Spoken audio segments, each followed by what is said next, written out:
मदनपुर गांव में एक परिवार रहता था। उस परिवार में मोहन और सोहन दो भाई रहते थे। मोहन की शादी हो गई थी, लेकिन सोहन की शादी में अभी कुछ समय था। मोहन एक बहुत ही मेहनती और ईमानदार व्यक्ति था, लेकिन सोहन एक आलसी और लालची व्यक्ति था। सोहन का मानना था कि वो मेहनत कम करे और पैसे ज्यादा आए। गांव में मोहन की एक पिज्जा की दुकान थी। मोहन की दुकान में बहुत बेहतरीन और स्वादिष्ट पिज्जा मिलता था, जिसके कारण पिज्जा खाने के शौकीन लोग हमेशा उसके दुकान में भीड़ लगाए रहते थे, जिससे मोहन की अच्छी आमदनी हो जाती थी। वहीं सोहन के पास कुछ नहीं था। वह बहुत ही गरीब व्यक्ति था, क्योंकि वो हमेशा काम से दूर भागता रहता और लोगों से कर्ज लेकर अपना गुजारा चलाया करता था। मोहन की दुकान का पिज्जा आसपास के गांव में भी काफी मशहूर था, जिसके कारण आसपास के लोगों को बहुत दूर से आना पड़ता था। तभी मोहन के मन में ख्याल आया, क्यों ना एक दुकान पास के गांव में भी खोल दिया जाए, ताकि लोगों को दूर से पिज्जा खाने के लिए आना न पड़े। मोहन यही सब सोचकर अपने भाई सोहन के पास जाता है और सोहन से कहता है, अरे भाई सोहन, तुम मेरे ही तरह एक पिज्जा की दुकान क्यों नहीं खोल लेते? आखिर तुम बिना मतलब के लोगों से कर्ज लेकर कितने दिन तक अपना काम चलाओगे? नहीं भैया, मुझे नहीं खोलनी कोई पिज्जा की दुकान। उसमें बहुत सारी दिक्कत है। भला कौन सहे इतनी दिक्कत? मुझे तो कोई ऐसा काम चाहिए जिसमें मेहनत कम हो और कमाई दुगनी। क्यों, क्या दिक्कत है दुकान खोलने में? दिन भर तो तुम आवारागर्दी करते रहते हो और काम करने के नाम पर तुम हमेशा दूर भागते रहते हो, जिसके कारण तुम्हारे पास हमेशा पैसे की बहुत दिक्कत रहती है। अगर तुम एक दुकान खोल लोगे तो तुम्हारा मन भी लगा रहेगा और तुम्हारे पास पैसे की दिक्कत भी नहीं रहेगी। सोहन अपने बड़े भाई की बात पर विचार करता है तो उसे उनकी बात अच्छी लगती है, और फिर कुछ देर सोचने के बाद सोहन कहता है, ठीक है, आप कह रहे हो तो मैं दुकान खोल लेता हूँ, लेकिन एक दिक्कत है, मुझे तो पिज्जा बनाना आता ही नहीं। अच्छा, ये दिक्कत है तो ठीक है, कल से तुम मेरे पास आ जाना। मैं तुझे सिखा दूंगा कि पिज्जा कैसे बनाया जाता है। सोहन अगली सुबह से ही मोहन के साथ उसके दुकान पर चला जाता है और मोहन को पिज्जा बनाते हुए देखने लगता है। देख भाई सोहन, पिज्जा बनाने के लिए हमेशा अच्छे किस्म की आटे की जरूरत पड़ती है, साथ ही इसमें अच्छी गुणवत्ता वाले तेल और मसाले की भी, उसके साथ अच्छी और ताजी सब्जियों की भी, ताकि हमारा बनाया हुआ पिज्जा खाकर कोई बीमार न पड़े। मोहन अपने भाई सोहन को एक एक करके सारी तरीके बताता है, जिससे एक अच्छा और स्वादिष्ट पिज्जा बनाया जा सके। सोहन भी अपनी भाई से सारे तरीके अच्छे से सीखता है और उसके बाद एक स्वादिष्ट पिज्जा बनाने लगता है। कुछ दिन बाद जब मोहन को यह विश्वास हो जाता है कि सोहन भी अब एक अच्छा पिज्जा बनाने लगा है, तो मोहन सोहन से कहता है, सोहन, तुम अब अच्छा पिज्जा बना लेते हो। मुझे इस बात की बहुत खुशी है। तुमने बड़ा ही मन लगाकर मुझसे सारे गुण सीख लिए हैं और एक अच्छा कुक बन गए हो। अब तुम एक काम करो, पास के गांव में एक दुकान खोल दो और वहां सब लोगों को अपने हाथों का जादू दिखाओ। लेकिन सोहन, एक बात का ध्यान हमेशा रखना, पिज्जा बनाने में हमेशा अच्छे क्वालिटी के सामान का प्रयोग करना, ताकि तुम्हारे बनाए हुए पिज्जा को खाकर कोई व्यक्ति बीमार न पड़े। इतना सुनने के बाद सोहन पास के गांव में अपने भाई की मदद से एक पिज्जा की दुकान खोल देता है। उस गांव में पिज्जा की दुकान खुल जाने से सारे गांव वाले बहुत खुश हो जाते हैं, क्योंकि अब उन्हें पिज्जा खाने के लिए पास के गांव में जाना नहीं पड़ेगा।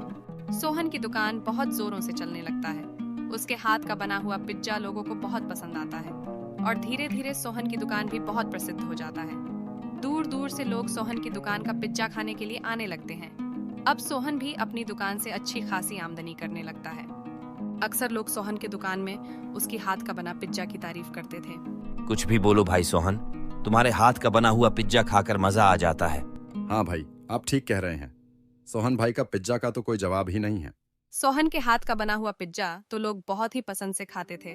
तो एक दिन सोहन अपने दुकान में बैठे बैठे सोच रहा होता है, लोगों को तो मेरे हाथ का बना हुआ पिज्जा बहुत पसंद आता है, तभी तो लोग मेरे हाथ का बना हुआ पिज्जा खाकर मेरी तारीफ करते हैं। इसका मतलब पिज्जा मेरे हाथ से बनाए जाने के कारण अच्छा बनता है, न कि अच्छी और महंगे सामान की वजह से।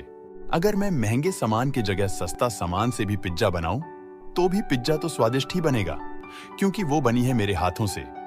और सस्ता सामान का उपयोग करने से मेरा खर्च कम हो जाएगा, जिसके कारण मेरी आमदनी में भी काफी बढ़ोतरी होगी।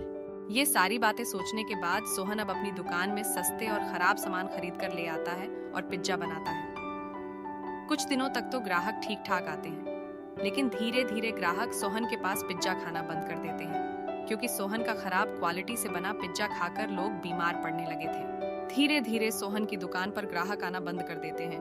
अब सोहन की दुकान पर सिर्फ 1-2 ग्राहक ही पिज्जा खाने के लिए आते थे। कुछ दिन के बाद गांव में मुखिया का बेटा शहर से आता है और उसको पिज्जा खाने का मन करता है, तो वह अपने दोस्तों के साथ सोहन की दुकान पर आता है। अरे चाचा, मुझे और मेरे दोस्तों को पिज्जा खिलाओ। मैंने आपके दुकान की बहुत तारीफ सुनी थी जब पिछली बार छुट्टियों में मैं घर आया था, लेकिन आपका पिज्जा नहीं खा सका था।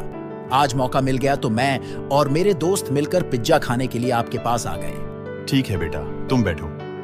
मैं तुम्हारे और तुम्हारे दोस्तों के लिए एक लजीज पिज्जा बनाता हूँ। मैं बस यूं गया और यूं आया। इतना कहकर सोहन खुशी मन से पिज्जा बनाने के लिए चला गया और कुछ देर में एक लजीज पिज्जा बनाकर ले आया और उनको परोस दिया।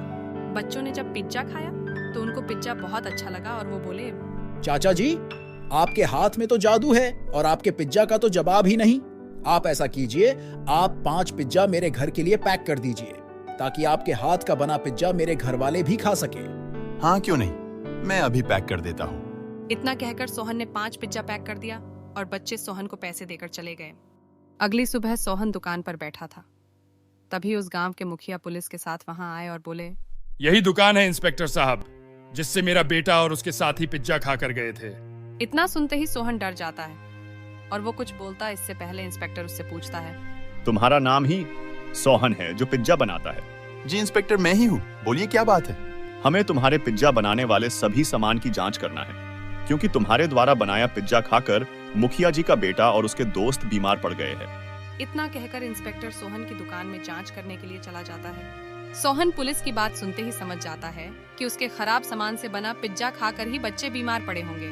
तभी पुलिस इंस्पेक्टर सोहन के पास आता है और कहता है, मुखिया जी, इसके दुकान में बहुत ही सस्ता और खराब सामान मिला है जिससे ये पिज्जा बनाता है, जिसको खाकर बच्चे बीमार पड़ गए हैं। इंस्पेक्टर साहब, इस इंसान को आप जेल में ले जाइए और इसको कड़ी से कड़ी सजा दीजिए ताकि ये फिर कभी किसी भी ग्राहक को सस्ता और खराब सामान से बना पिज्जा न खिला सके। इतना सुनते ही पुलिस इंस्पेक्टर सोहन को पकड़कर अपने साथ ले जाता है और उसे जेल में डाल देता है।